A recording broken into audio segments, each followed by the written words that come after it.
Baik, saya izin bertanya. Menurut pendapat ahli, bagaimana prosedurnya tentang sidik jari seseorang yang erat kaitannya dengan barang bukti? Apakah harus ada sidik jari apakah harus ada sidik jari dalam bukti tersebut? Bukti yang dikumpulkan oleh penyidik. Iya, buktinya. Barang buktinya. Barang bukti sidik jari. Betul. Ya, sidik jari itu kan untuk pelengkap tuh, PH ya. Jadi misalnya kalau misalnya penyidik tidak yakin bahwa sidik jari yang si A bisa di-compare nanti dengan sidik jari yang si B sama atau tidak, itu mungkin penelusuran untuk penyidik.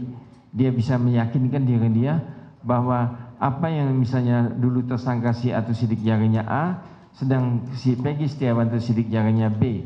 Kalau sidik jarinya Peggy Setiawan sama dengan A, berarti orangnya sama. Kalau tidak sama, berarti orang yang beda. Kenapa mesti ditimpakan kepada Peggy Setiawan?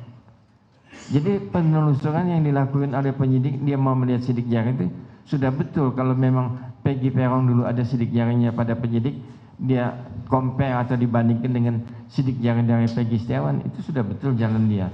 Justru dia takut salah, maka di-compare lah sidik jari itu. Oh gitu ya Pak ya. Baik. Bagaimana pendapat ahli mengenai sidik jari yang seharusnya yang tadi Bapak bilang ya, sebelumnya di tahun 2016, namun baru diajukan saat ini. Apakah keberadaannya itu masih bisa dipakai sebagai alat bukti? Ya, kalau waktu dulu Peggy Peron itu waktu dia BAP ada diminta sidik jari, baru bisa dia compare, baru bisa dia bandingkan. Kalau dulu dia misalnya tidak pernah diminta sidik jarinya Peggy Peron, apa artinya sidik jari Peggy Setiawan saat ini?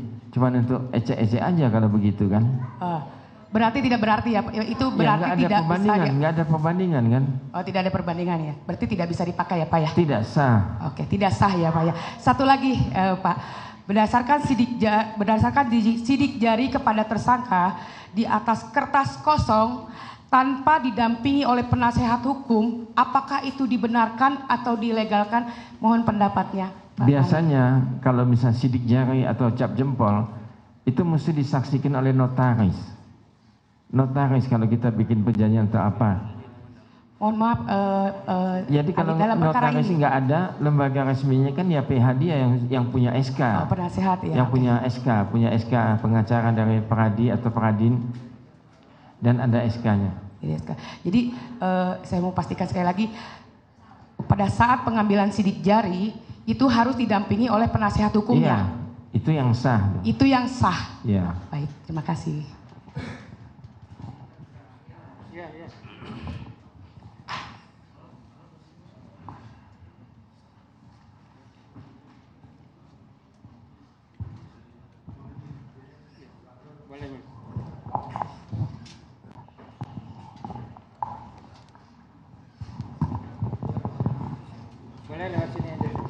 Baik,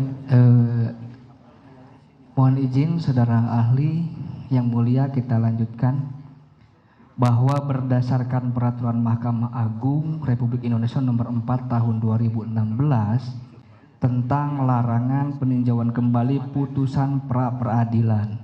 Ya. Di sana dalam pasal 2 ayat 2 mengatur dan menyebutkan pemeriksaan pra peradilan terhadap permohonan tentang tidak sahnya penetapan tersangka hanya menilai aspek formil, yaitu apakah ada paling sedikit 2 alat bukti yang sah dan tidak memasukkan materi pokok perkara. Itu isi pasalnya.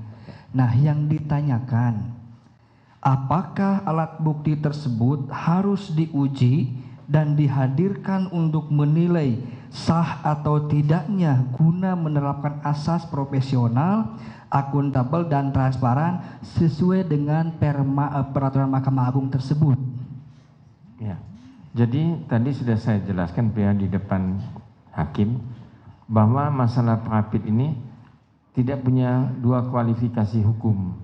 Jadi misalnya yang mana untuk wadah untuk pra peradilan, yang mana bukan untuk wadah pra peradilan untuk perkara pokoknya. Nah, itu mesti kita pisahkan. Apabila itu disatukan dalam wadah pra peradilan, maka tuntutan pra itu bisa tidak dapat diterima atau ditolak. Nah, yang mau ditanyakan apa? Yang mau ditanyakan bahwa berdasarkan perma tersebut harus ada 2 alat bukti yang sah. Ya.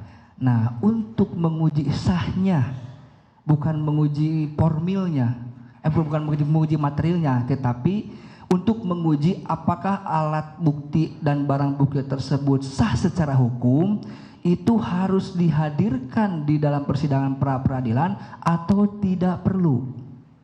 Mesti dihadirkan pada sidang pra peradilan. Mesti dihadirkan. Ya. Cukup, terima kasih.